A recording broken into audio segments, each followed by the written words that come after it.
Hello my lovelies, and you join me here at the Yard of Dreams, and I've kind of lost track of what day it is, what I'm doing, who I am, but I guess, oh, that needs to come up. I guess that this video is going to end up being Tuesday's daily diary. So, where are we? It is 25 past 2 on Tuesday. I'm at the yard and I am going home, and then I will be going to work. So maybe one of these kind people will come and open the gate for me. Oh, you're very kind.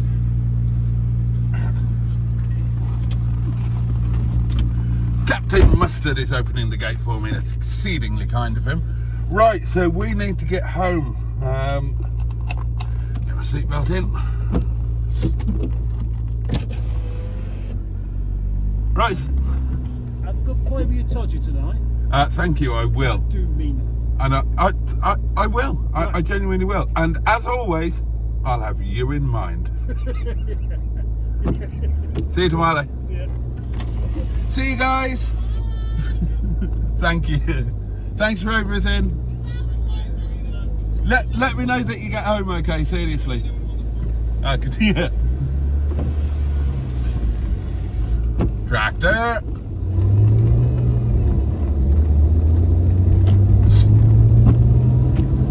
So we are in the village. I think it's a village rather than a town of Milne Row, which is part of Rochdale, which is Greater Manchester, I suppose, although it's nestling into the foothills of the Pennines. It's one of those places. You are catastrophically on the wonk. Let me try and sort you out. It's one of those places that's not tremendously lovely in and of itself. It's a dark, satanic old mill town, but it is literally on the edge of the Pennines, so you only have to travel 5 minutes and you're into some beautiful countryside. Just to the left there is the tram station. There's, for those who don't know, Greater Manchester has, I don't know how old it is, it's relatively new, a kind of super tram type system thing, which I have used when, twice when I've had to come to the yard to pick a car up. Twice I've used the tram network, having arrived in the middle of Manchester on the train, and it's rather good. And there is the tramway there to the left hand side. And as soon as we come out of the village, town, whatever we're going to call it, then literally within a mile or so, we're jumping onto the first of today's motorways. And the M62 is a trans-Pennine motorway. And if you have a look just beyond the motorway there, you can see the green hills, the beginning of the Pennine Hills, known as the backbone of England. And so we join the M62 heading west. And then at this point we're going to leave the M62 and jump onto the M60, which is the orbital motorway for Manchester. So effectively the ring road. So here we go, heading onto the M60, heading east.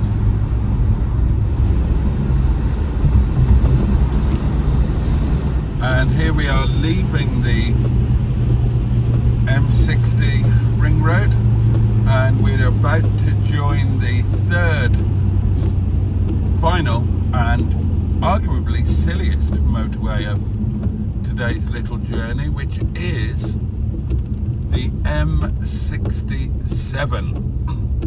And the M67 is a motorway that was intended to go from Manchester to Sheffield, offering an alternative to the Snake Pass and Woodhead Pass. there was talk of it using the old Woodhead Line railway tunnel. And the motorway was built, or began to be built, starting here at the adjoining point with the M60. But as you will soon discover, it goes about 5 or 6 miles and then stops, and that's it. And it never went any further. So it is one of the UK's shortest and arguably most pointless motorway. Oh, hello. Ah, there's a reason why we're particularly slow. There's some sort of incident. Flashing lights, police presence. Bit of an incident, bit of an accident. We'll see in a minute when the lights go green. Right, here we go, green lights. Let's see what's going on. Ah, it looks like other traffic's having to filter into our lane. Oh, broken down van by the look of it. Yeah, broken down van, I think. Oh well, there we are.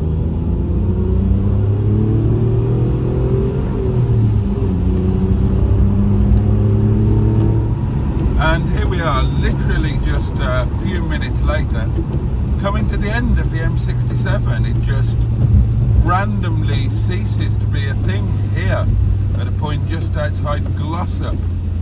Now, this is where we are going to start going off-piste somewhat.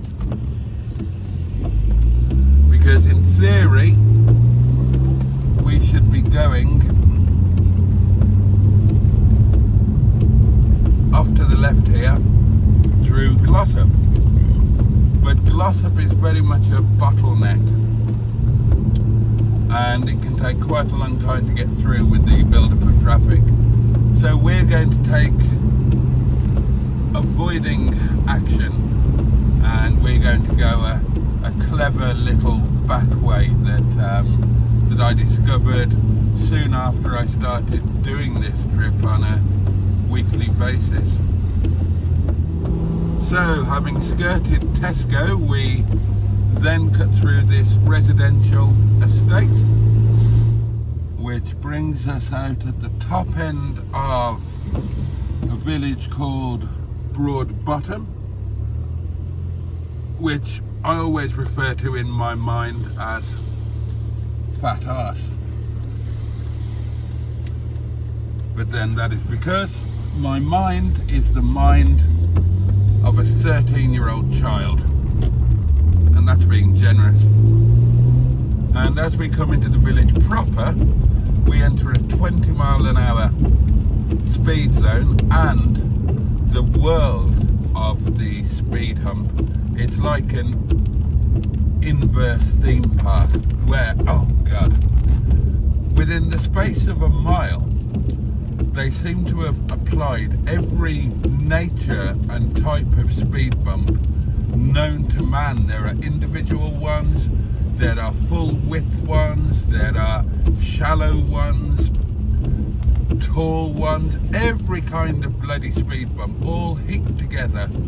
We've just passed the railway station on the right hand side, and we're now going underneath the railway line, and that railway line is the Woodhead Line, which used to go all the way from Manchester to Sheffield and was closed at some point in, oh god, I don't know when, maybe in the 1970s. There is a line from Manchester to Sheffield now, the Hope Valley line, but the Woodhead line is no more. It goes as far as Glossop and then stops. And just look at the top of your screen, you can see the one of two viaducts. There's this one, and then just down the line there's Dinting viaduct. Really quite imposing. And one of these days I'm going to spend an afternoon in this little area here. There are some fascinating looking walks, and at this point we enter the county of Derbyshire. I love this church. I have stopped previously and got out and had a walk around there. And at this point we are entering a village called Charlesworth and an area called the High Peak. And you will notice that for the next few miles we're going to be going uphill, and this is where things start to get rather lovely, even on a day like today. So we go right at the War Monument,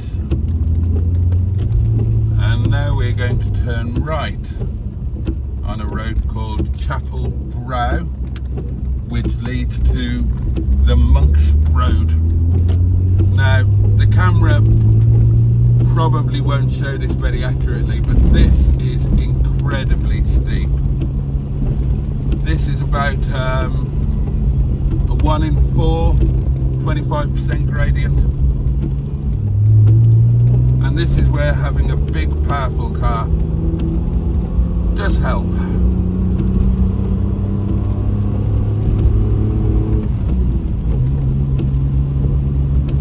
Now when we get to the top of here, there's, as regular viewers know only too well because they've seen it a million times, there's a stunning vista where you can, on a clear day, you can see right over to Snowdonia in North Wales. But honestly, on a day like today, there's no point in stopping and filming the scene for you, because as you can see, we've achieved such altitude now that we are now actually in cloud. This is low cloud that we're driving through.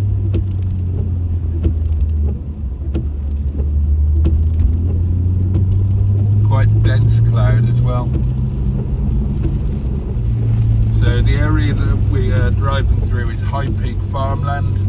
You'll notice the dry stone walls to either side of the road.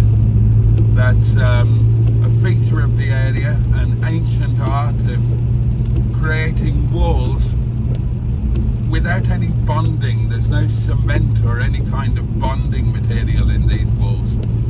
The walls are made by dry stone wallers, craftsmen who have the talent, the ability to create a solid wall that acquires its solidity not by being bonded with any sort of an agent, but by selecting the right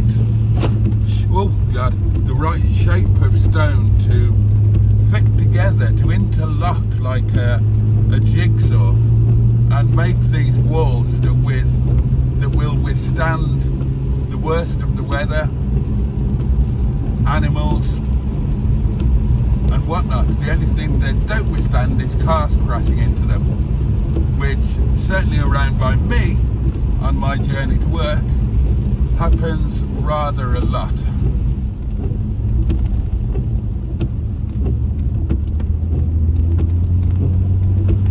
And I think you'll agree the scenery here is absolutely stunning. We're going to be turning right, and we're going to be heading down through Little Hayfield, and ultimately dropping into Chapel on the Frith. Horrible junction to pull out of here.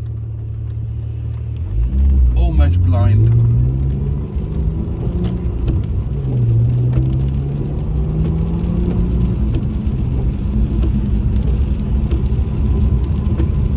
Now believe me, or if you don't believe me telling you, look back at my videos of last winter. Driving this road in snow and ice and sub-zero temperatures is quite a challenge. And here we are now beginning to drop down into Chapel on the Frith. This is Chinley, and we're just heading underneath the railway line, the other railway line that I told you about, which is the Hope Valley line.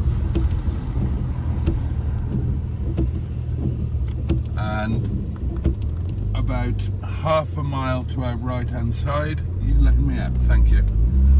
Half a mile to our right hand side is Chinley Station, and you will get just a little glimpse of the line here on the left, and an old signal box, look.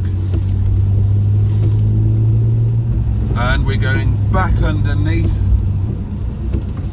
the railway here, but what we're also seeing at this point is a convergence as we drop down underneath this rather magnificent viaduct. Just over to the right there, we can possibly see the two viaducts converging, and that is the convergence of the Buxton line with the Hope Valley line. And now we're entering Chapel and heading underneath the Chapel bypass, which heads out towards Stockport. And as we join the main road, this is an opportunity for Stigbert here to stretch his legs, and we can hear the magnificent sound of the V6.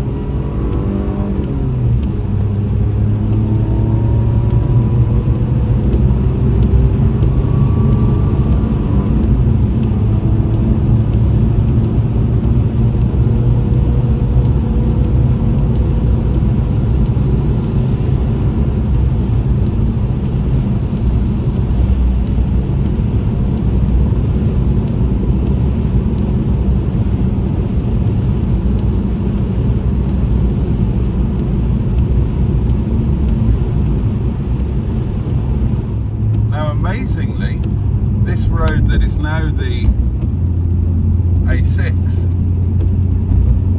there used to be a tram line running along here. I only found that out very recently, and you can see just on the right there, you can possibly see that railway line. That is the Buxton line, which runs on, bending round to the right there, and that runs on to Buxton. But we are going to throw a left here, and this is where the High Peak runs into the Peak District National Park. Okay, coming into Sparrow Pit, still in the High Peak, and if you were to kind of go left or straight ahead here, you would find your way to the Blue John Caverns and the beautiful village of Castleton and the famous Winnets Pass and Mamtor, all of which I will show you at some point before too long as we head into spring.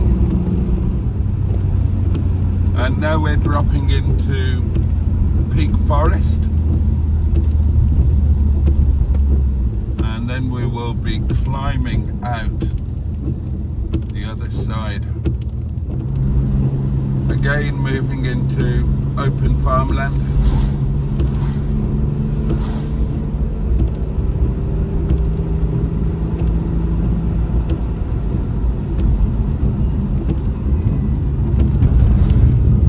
And then a little series of, oh dear, oh, well, there you are. There was an example of what I was talking about, a car destroying a dry stone wall.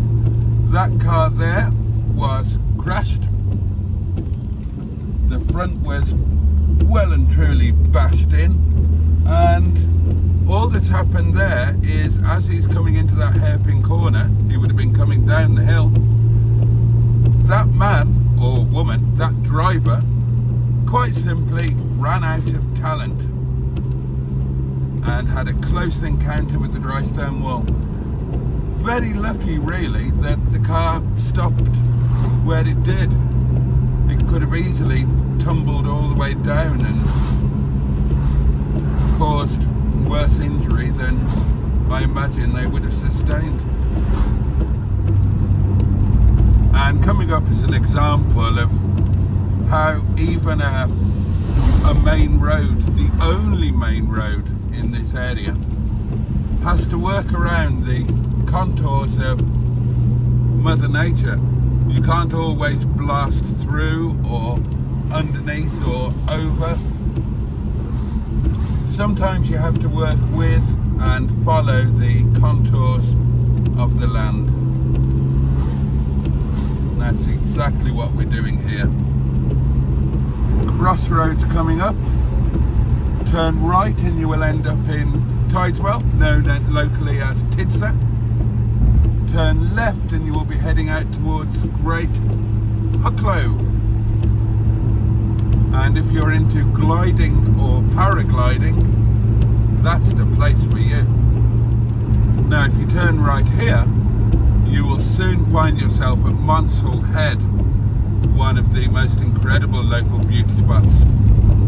I'll be showing you that this spring as well. And you would eventually end up at Ashford in the Water, which is a real chocolate box pretty little village, exactly the sort of place that you will see on the cover of touristy chocolate boxes and calendars and whatnot. And here we begin the gradual descent from the open farmland of the peak, dropping down through the forest, eventually heading into Stony Middleton. Now coming up on the left will be the turn off, where in very short order, it's about 3/4 of a mile to our left, is the famous plague village of Eam, E-Y-A-M, pronounced Eam. Rather famous. You can Google it if you're not familiar with the plague village, and well worth a visit if you're in the area.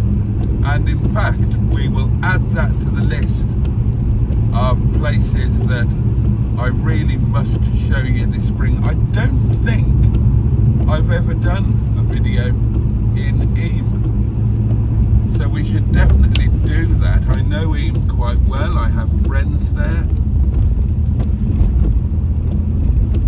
So yeah, we will do that. There's so much that we need to do together this year, my lovelies. Hold me to my promises. Remind me when I do yet another video of me just driving to work or driving back from work. Comment and say, yo, Boaty, it's bloody April. The days are longer, the weather is better, and you were going to show us Eam. There you go, there's the turn up to Eam village. You were going to show us Eam and Winnett's Pass and Mam Tor and all of these wonderful places, and you've shown us nothing. Get off your fat ass and put some effort in. We subscribe to this bollocks. We pay between 99p and 4.99 per month to be channel members. We deserve more. We demand better. Seriously, do that. You should. To the left we have the Lover's Leap Cliffs. So named because legend has it a young lady spurned in love threw herself off the cliffs, and her petticoats acted as a parachute and saved her life. Not sure what she did after that. I don't know, probably took up lap dancing or opened an OnlyFans account.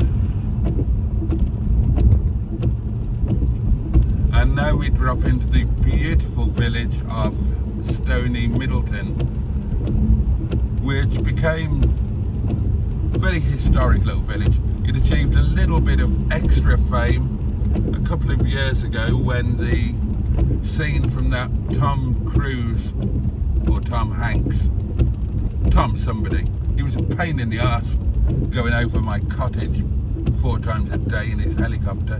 Anyway, he did a film called Mission Impossible, and there was a scene where a train crashed off a cliff. That was, I've never seen the film, obviously, but if you have seen the film and know the scene to which I'm referring, that wasn't green screened or Bluetoothed or photoshopped or whatever it is they do. That was a real train running off a real line, and it really crashed into a real quarry, and that was just back up there that was all done. Yeah, quite some excitement locally. Of course, we all knew what was going on. We filmed it. We actually filmed it happening. I'm sure if you do a search of social media or whatnot, you can find footage of that. I wasn't YouTubing when that happened. That all went on when Chinese Madam was living with me, and I had my mind on things other than YouTube. And now we come to Carver Crossroads. Turn right for Bakewell. This is the outskirts of Kerber. Turn left for Kerber Gap, heading up to Kerber Edge with some amazing walks. And on the left is Baslow Hall, or as it now is, Fishers of Baslow Hall. A rather splendid hotel restaurant. Chef Patron Max Fisher, amazing chef. And for many years that was Derbyshire's only Michelin-starred restaurant. Lost their Michelin star sadly a year or 2 ago. And that is where I got married. And this is my local village. This is Baslow.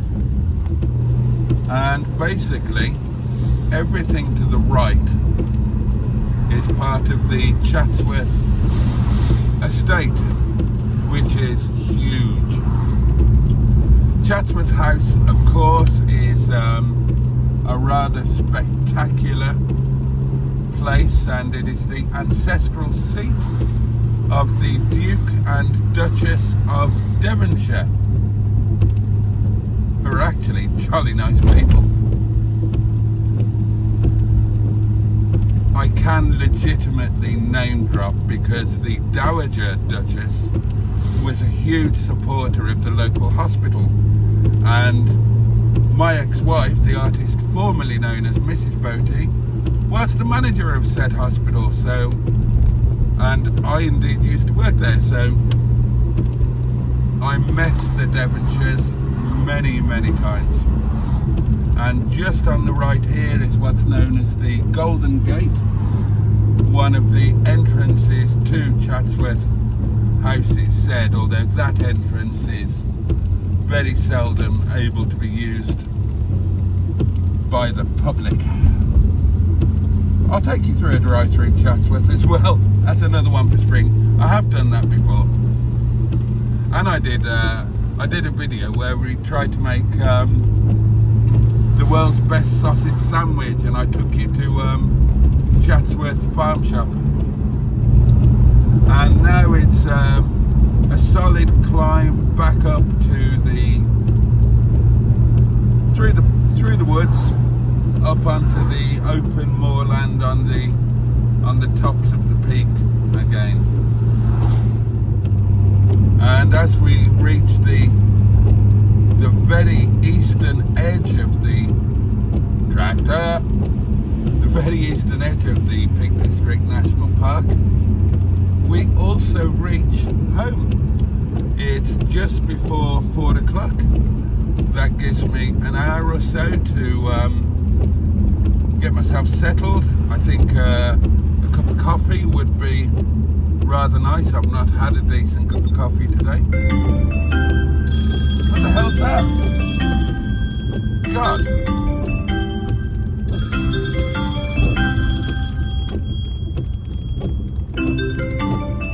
Be quiet. Thank you. Bloody hell. Sorry about that. Yeah. Haven't had a decent cup of coffee today, so I'll have that.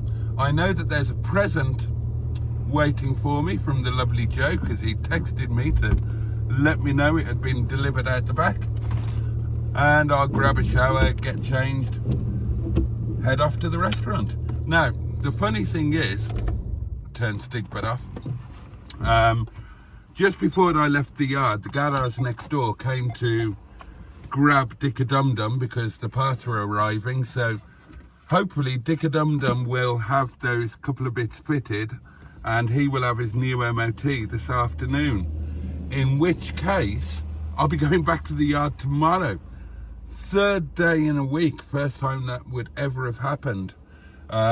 Purely in order to take a Mustard and Boaty car back there and bring my own car back. So we might be doing all of this again tomorrow. Gosh. But for now, excuse me, for now, that is that. Thank you so much for your company. I hope this one hasn't been too dull for you. And I will look forward to catching up with you next time. So much love to you all. Take care, and I'll see you next time. Pachu, and indeed, bosh.